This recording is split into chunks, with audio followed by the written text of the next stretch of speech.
მან ოცნება ისრულა. პოლიციამ რო დამიჭიროს 500 ლარია ჯარიმა.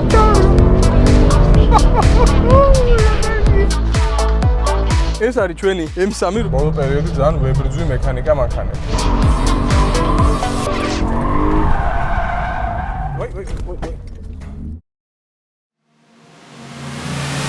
ვინ ჩვენს ვიდეოებს თვალსადევნეთ, ხშირად ხვდებათ AutoExpress-ის ლოგო. ალბათ ყველას გაინტერესებს თუ საიდან ყავს ამდენი და ესეთი საინტერესო სპორტული და თუნდაც არასპორტული მანქანა. ეს სწორედ ზუსტად ის AutoExpress-ია, რომელიც ჩვენ გვეხმარება ავტომობილების ჩამოყვანაში, რომ ყავდეს ესეთი ძალიან მაგარი, სპორტული, ასევე ყოველდღიურად გადასაადგილებელი, ძალიან კარგი მანქანები. ეს AutoExpress-ია, მე მათე როჭიკაშვილი ვარ და დღეს მოგიყვებით AutoExpress-ის შესახებ. კომპანია AutoExpress-ი საქართველოს ბაზარზე დაახლოებით 15 წელია რაც გამოჩნდა. კომპანია მომხმარებლებს ეხმარება ამერიკის სადაზღვევო აუქციონზე ავტომობილის შეძენაში და მის ტრანსპორტირებაში. თქვენ შეგიძლიათ მიმართოთ AutoExpress და AutoExpress-ის გუნდის სრულ მომსახურებობას გაგიწევთ. შეგიძლიათ შეიძინოთ ავტომობილი როგორც შეჯიბრებისთვის, ასევე თქვენთვის ყოველდღიურად გადასაადგილებლად. კომპანია AutoExpress ძალიან ბევრი დადებითი მხარე აქვს, მაგალითად შეგიძლიათ თქვენ საერთოდ აუქციონის გარეშე შეიძინოთ ავტომობილები ძალიან კარგ ფასად. ეს ყველაფერი ხდება როგორ? კომპანია AutoExpress-ის გუნდი ყოველდღიურ რეჟიმში იღებს მონაწილეობას ამერიკის სადაზღვევო აუქციონზე და ყიდულობს ძალიან ბევრ ავტომობილს. ეს ავტომობილი MyAutoG-ზე შეგიძლიათ ნახოთ, ჩაწეროთ საძიებელოში AutoExpress-ი და დაახლოებით დაგხვდებათ 350 ავტომობილი გასაყიდად. ეს ავტომობილები ზუსტად ის მანქანებია, რომლებიც უკვე შეძენილია, გზაშია და ძალიან ხელმისაწვდომ ფასად იყიდება. ასევე თქვენ ავტომობილს ყიდულობთ მხოლოდ და მხოლოდ $1000-ად. ანუ ეს ყველაფერი ხდება როგორ? მოდიხართ კომპანიაში, არჩევთ თქვენთვის სასურველ მანქანას, აფორმავთ ხელშეკრულებას, იხდით თავდაპირველად $1000, ხოლო უკვე ავტომობილი, როდესაც იქნება ფუთის პორჩი, დარჩენილ ღირებულებას იხდით მხოლოდ მაშინ. 15 წლიანი გამოცდილების შედეგად AutoExpress-ის გუნდმა ძალიან კარგი გამოცდილება დააგროვა, ამიტომ სწორად შერჩეული ავტომობილები არის შეძენილი ამერიკის სადაზღვევო აუქციონზე. ანუ ეს ნიშნავს იმას, რომ თქვენ დიდ რისკებს არიდებთ თავს იქიდან გამომდინარე, რომ ამერიკის სადაზღვევო აუქციონზე ხშირად ხვდებათ ისეთი მანქანები, რომლებიც შეიძლება რომ ერთი შეხედვით ვიზუალურად ძალიან კარგად გამოიყურებოდეს, მაგრამ რეალური სურათი საერთოდ სხვა იყოს. თქვენ ამ რისკებს ჩვენთან თავს არიდებთ და მსგავსი შემთხვევები ფაქტიურად რიცხულია. AutoExpress-ის გუნდი ასევე მოგემსახურებათ ინდივიდუალურ შესყიდვებზე, ასევე თქვენ თუ ხართ დილერი და ყოველთვიურად ყიდულობთ რამოდენიმე მანქანას, შეგიძლიათ მობრძანდეთ საუკეთესო ტარიფებით აიღოთ კოდები და შეუდგეთ თქვენ საქმიანობას. AutoExpress-ის მთავარი ფილიალი მდებარეობს თბილისში,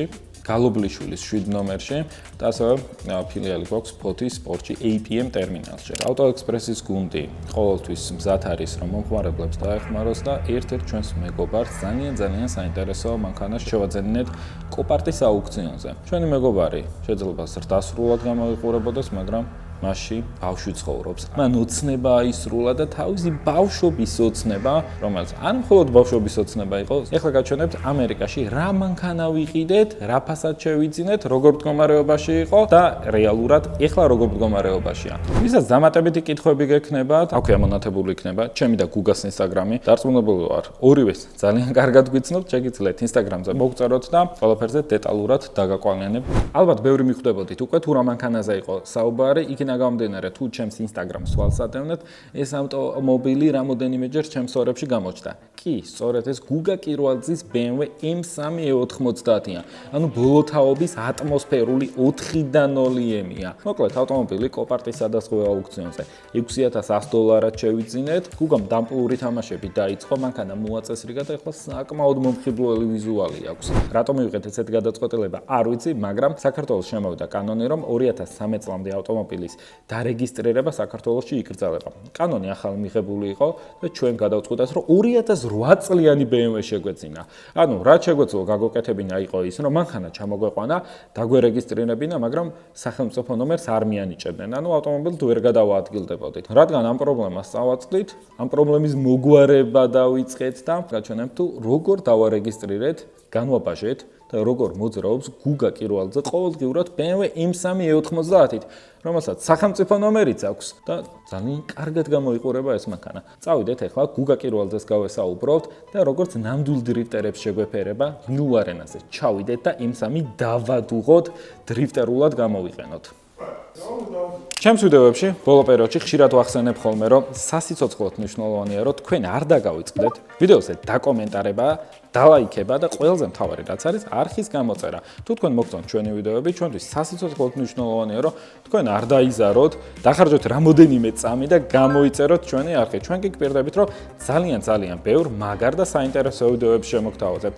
ასევე შემოგთავაზებთ ჩვენს ვიდეოებში ძალიან ბევრ საინტერესო მანქანას. იქიდან გამომდინარე, რომ ინკოგნიტოდ დავტოვოთ და ძალიან ბევრი კარგი და საინტერესო მანქანა ყავს შეძენილი, რომელიც გზაშია ძალიან მალე ჩამოვა. და თქვენთან ერთად ვნახოთ ეს ავტომობილი და განვიხილოთ თუ რა დაგვიჯდება, რამდენად მაგარი მანქანა იქნება და ავტოექსპრესის გუნდთან ერთად რამდენად კარგ ფასად და კარგ მანქანას ჩამოვიყვანთ.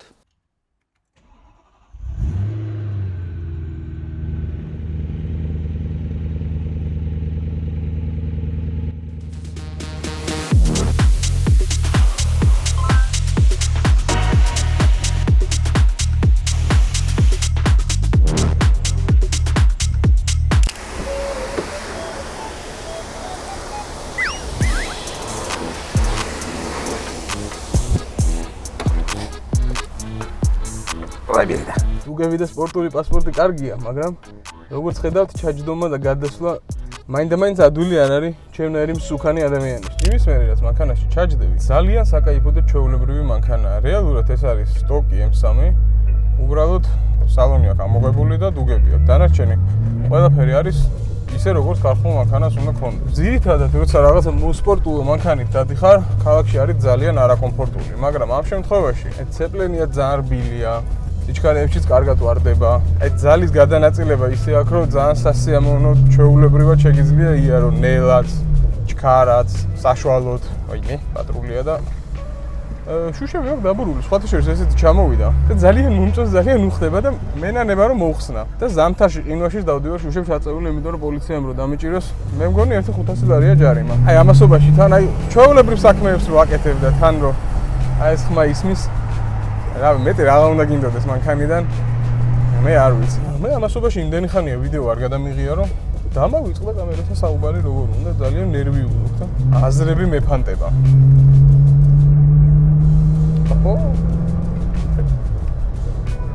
სიმართლე რომ გითხრათ, ბოლო პერიოდი ძალიან ვებრძვი მექანიკა მანქანებს. რავი, მით უმეტეს თბილისის პირობებიდან გამომდინარე, მექანიკის სიარული ძალიან დამღლელი და ძალიან გამაღიზიანებელია, მაგრამ ეს მანქანა არ არის ის, რომლითაც ყოველდღე ვარაზისხებში უნდა იარო. ამიტომ მექანიკა საკმაოდ სასიამოვნოა.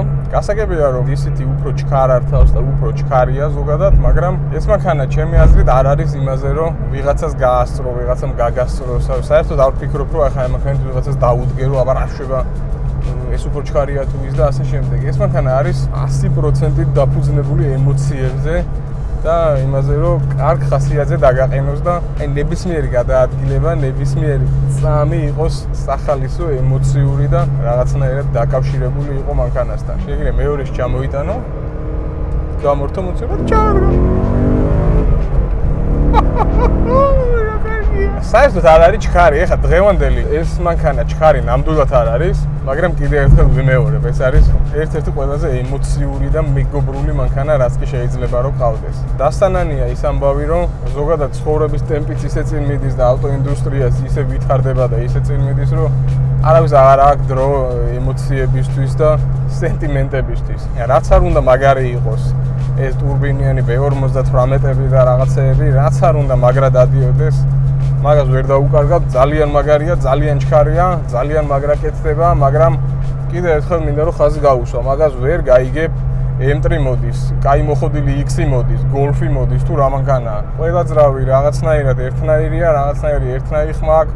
ყველა უნდა დაანასტროებო, ყველაში უნდა ეს ბახაბუხი ჩაწერო და რაღაცნაირად აი განსაკუთრებულობას კარგავს. ამ მანქანის შემთხვევაში 46 M3-ის, თუნდაც დუტი M5-ის შემთხვევაში, აი ამ პერიოდის მანქანებში M-ი ყოველთვის იყო უფრო განსაკუთრებული. ესეთი ძრავი, ესეთი ხმით 8400 ტრიალებს წარმოიდგინეთ. ესეთი კონფიგურაცია სხვა არაფერი არ იყო. ვერაფერს ვერ დაანასტროიკებდი. ვერ მიიყვანდი მანქანას იქამდე, რაც ეს არის. ფიზიკურად შეუძლებელი იყო, რეალობის პარკლებში. დუგები რო არ ქონდეს და ჩვეულებრივი 4-კარიანი აგურისფერი სალონით რო იყოს, ავი, ჩემი აზრით ერთ-ერთი საუკეთესო მანქანაა დღესაც კი, რომელთაც შეიძლება ავტომოყვარულმა იაროს. ძალიან მოწონს.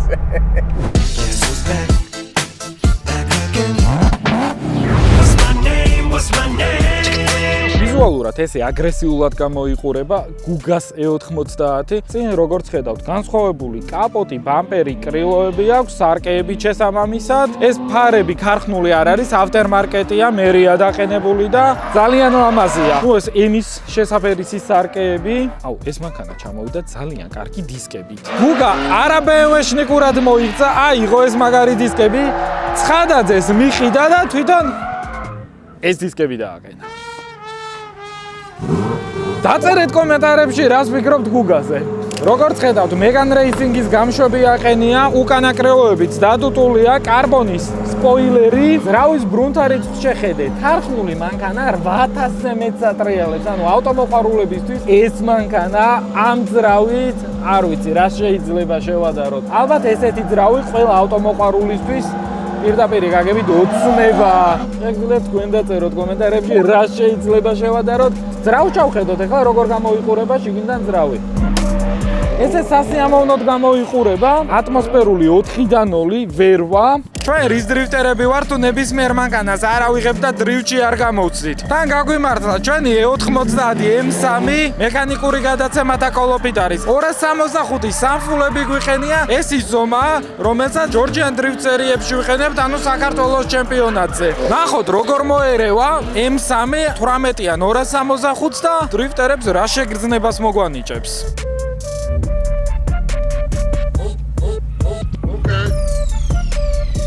საინტერესო სიახლე ჩემი გამომწერებისთვის, აი ესეთი სუნამოები დავამზადეთ მანქანისთვის და ვისაც გენდომებათ, შეგიძლიათ დააფოლოვოთ ჩემი Instagram-ი, მომწეროთ და აუცილებლად ყველას გადმოგცემთ ესეთ ლამაზ და საინტერესო მანქანის სუნა. სხვადასხვა სუნით არის და ეს მგონი მარწყვის არომატით არის.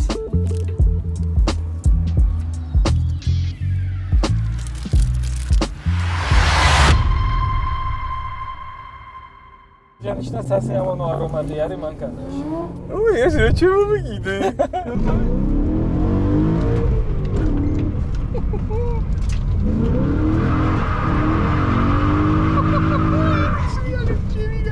ხوار გაცდა უკვე ბორლე.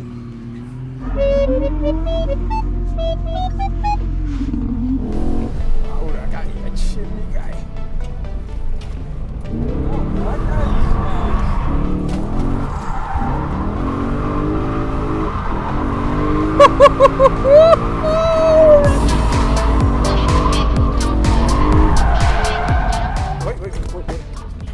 რა კაია ესენი?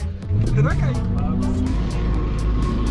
მოგჭა იმობა დაწვა სამურავი და ძალიან კარგი. შო, წესი წავა ეხლა.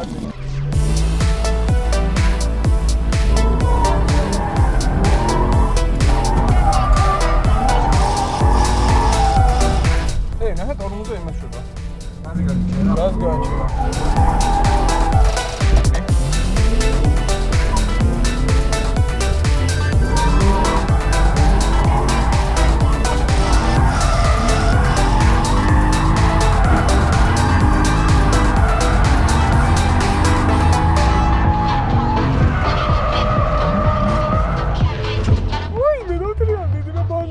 ამას უეჭველი გადავამავთ.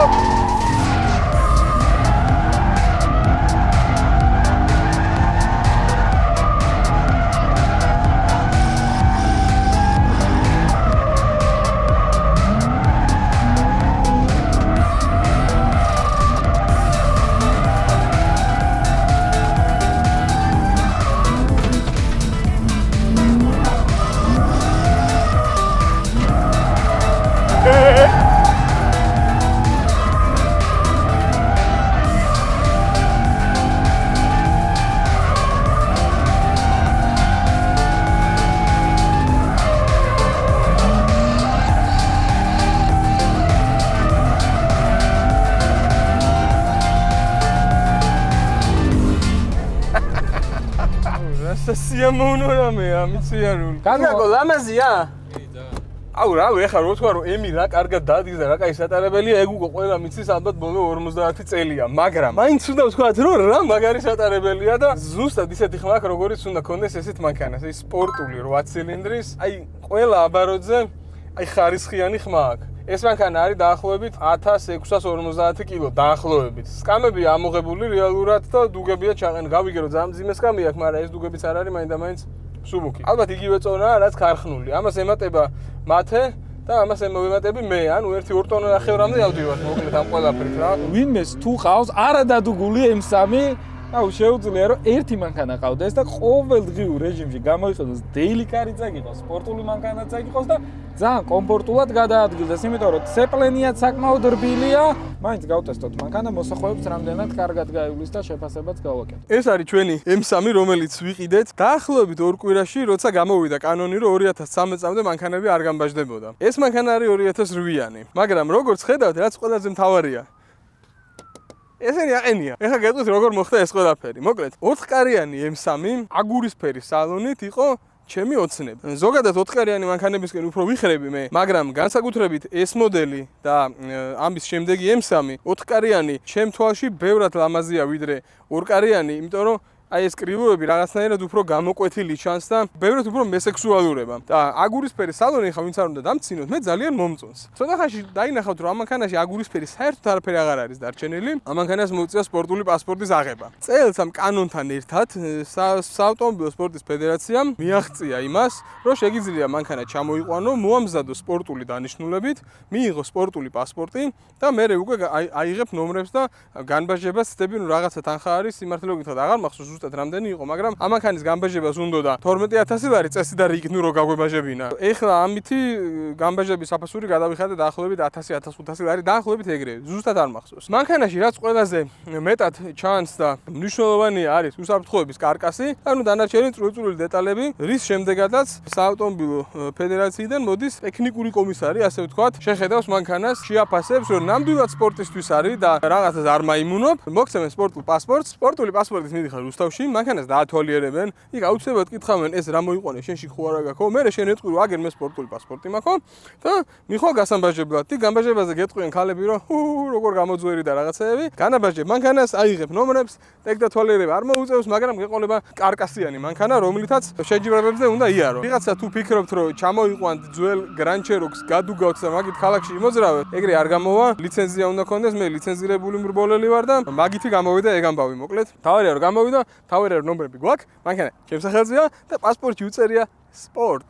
რას ურჩევდი იმ ადამიანებს, ვისაც უნდათ რომ შეიძინონ M3 და ნუ ყავდეთ daily car-ა, თუმცა არა გადუგული არსებულ ბაზარზე შეიძინონ და ასევე გამოიყენონ სპორტული დანიშნულებისთვის. ეხლა შეიძლება ვიღაცამ თქვას რომ მიკერძოებულია, კირვალიძეო. გარკვეულწილად არ მიკერძოებული, მაგრამ აი დღესდღეობით ეხლა ჩემი აზრით, ვაფშე ყველაზე მაგარი მანქანა რაც ესე ყოველდღიურობაში და თან სპორტული მხრივ შეიძლება იყიდო არის ახალი M3 ფურგონი. ეგ ჩემი აზრით. მაგრამ ეს მანქანა როცა გამოვიდა ახალი როცა იყო და მაგ პერიოდში 2007, 8, 10, 12 მაგ პერიოდში ჩემი აზრით ეს იყო ერთ-ერთი ისევ იგივენაირად ყველაზე კარგი მანქანა რაც შეიძლება ყოველდღიურობაში. აქვს 4 კარი, ძალიან კარგი ზომაა. ძალიან კარგი ძრავია. ნუ რა თქმა უნდა ეხა 2-დან 2 დიზელივი თუ პრობლემა არ არის, მაგრამ 65-თან რა თქმა უნდა შედარება არ არის. ძალიან კარგი კოლოფი აქვს, ძალიან რბილი ცეპლენია, ძალიან კარგი ზომა, აი ქალაქში ჩვეულებრივად დადიხარ, ყველგან შეგიძლია გააჩერო. არც ისე ძალიან დაბალია, რომ სადღაც ვერ იმოძრავე, ხა ამას კიდე სპორტული პრუჟინები ვიყენია და კიდე უფრო ცოტა დაბლაა, მაგრამ ქართული მანქანით აბსოლუტურად ჩვეულებრივად შეგიძლია იარო.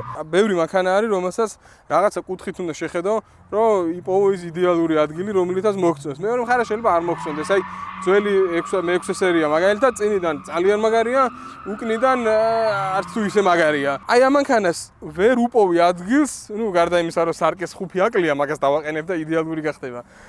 ვერ უპოვი ადგილს, აი საიდანაც, აი ვერ ვიტყვი, აი ამ კუთხით უფრო მომწონს, ვიდრე უკნიდან ან ზემოდან, ან აი ზემოდან რო დახედავ, მაშინაც ძალიან მაგარია. აი რავი, ეს კუპის ცხვირი რო აქვს 4-კარიანს, კიდე უფრო რაღაცნაირი სექსუალურია, ეს ამობურცული, აი ზუსტად პროპორციულად არის, არც მეტია, რომ რაღაცა იმას გავდეს, ამერიკულ რაღაცა. ხო შეიძლება ვიხმარო შენ ვიდეოში. ნაკლებად. ამერიკულობას რო არ გავდეს, მაგრამ არც ისეთი პატარაა, რომ არ ჩანდეს და ვერ შეამჩნიო. ესენიც აი ძალიან კულტურულად აქვს, აი ხამურად ბევრი და დიდი არ არის რა, ეს რაღაც ჩაჭრილები. ვიღაცებს დარწმუნებული ვარ, დაავიწყდათ, ვაშე რატო შეგვიყვარდა მანქანები და რა იყო ჩვენი ბავშვობაში, აი ოცნა რომ აი რა მანქანა მოგწონდა და რატო მოგწონდა. ეს არის ზუსტად ერთ-ერთი ეგ ბოლო მანქანა, რის გამოც ჩვენ მანქანები შეგვიყვარდა.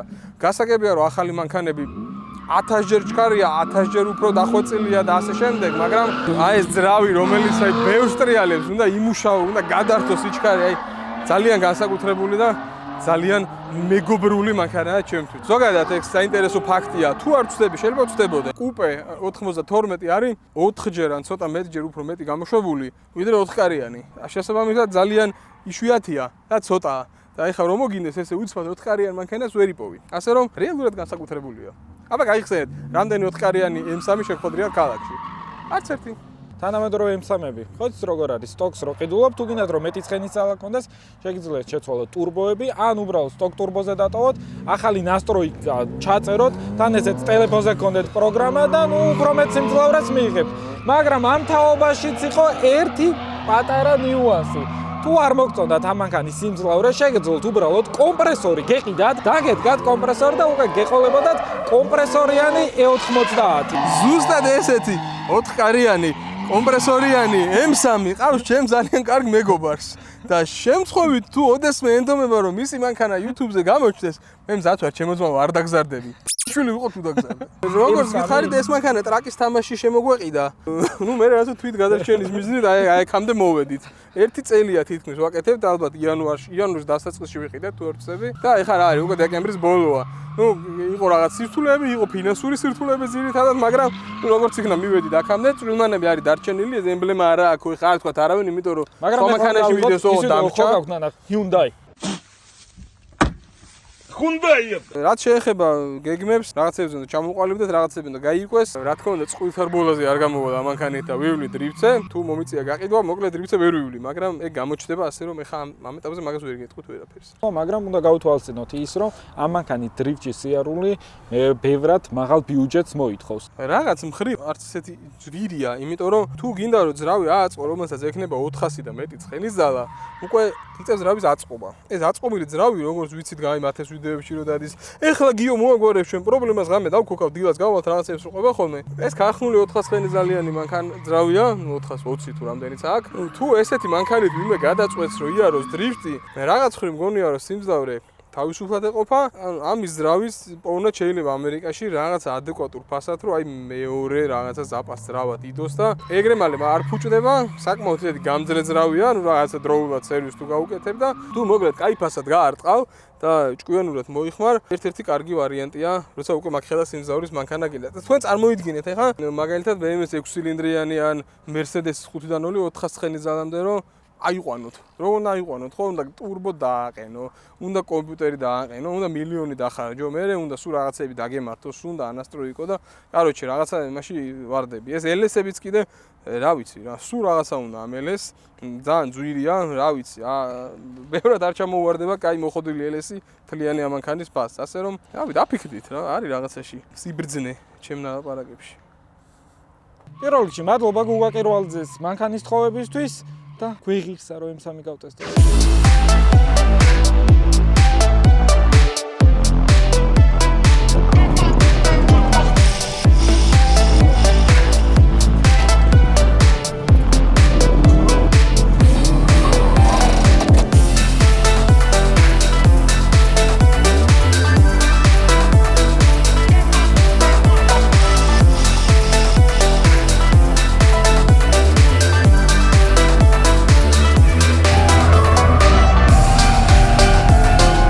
მოკლედ, როგორც ნახეთ, ჩვენს გავტესტეთ მანქანა, ჩვენი ემოციები რაც შეგვიძლია გითხრათ არის ის, რომ მანქანაში რეალურად წონა ნამდვილად იბრძნობა, მსუბუქი მანქანა საერთოდ არ არის. ამ სიმძლავრით დღევანდელ სამყაროში ნამდვილად ვერ დაიკვეხნის, მაგრამ ნუ შეგიძლიათ რომ 2008 წლიანი BMW ყავდეთ, კომპრესორი დააფაროთ და უკვე სიმძლავრითაც შეგიძლიათ რომ კონკურენცია თანამედროვე მანქანებს გაუწიოთ.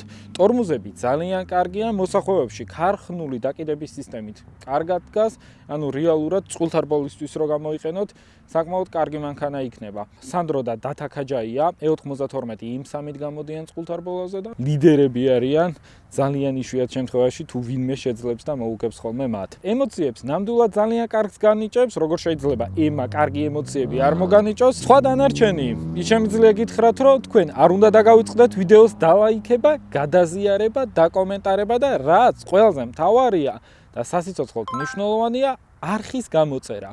ჩვენ აუცილებლად შემოგთავაზებთ ძალიან საინტერესო ვიდეოებს და მინდა გითხრათ, რომ ზამთრის ეტაპი დრიფტის გვიახლოვდება. ჩვენ ძალიან მალე დავიწყებთ ჩვენი მანქანის მომზადებას და უკვე შევხვდებით King of Drift-ის ძალიან საინტერესო ეტაპზე. თქვენ კი დარჩით ჩვენს არხზე, ძალიან კარგს და საინტერესო მანქანებს შემოგთავაზებთ, რომლებიც AutoExpress-მა ჩამოიყვანა. მომავალ შეხვედრამდე.